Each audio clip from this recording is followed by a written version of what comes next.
નમસ્કાર દર્શક મિત્રો, હું છું રૂપલ લુણેચિયા. સંપૂર્ણ ન્યૂઝમાં આપનું સ્વાગત છે.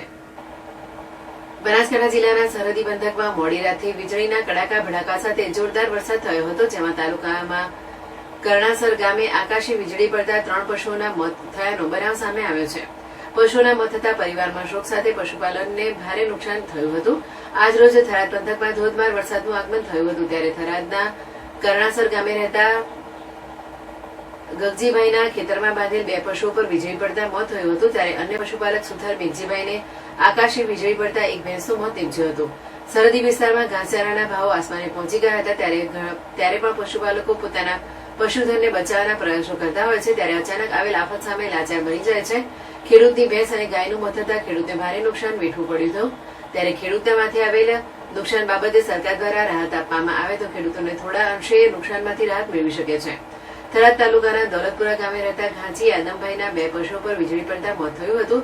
દોલતપુરા ચોકડી પાસે આકાશી વીજળી પડતા દોલતપુરા ગામના ખેડૂતના ખેતરમાં ભાગ્ય તરીકે રહેતા પશુપાલકની 2 ભેંસો પર આકાશી વીજળી પડતા મોત થયું હતું. થરાદ તાલુકાના ગામડાઓમાં વીજળી પડતા 5 પશુઓના મોત નીપજ્યા છે.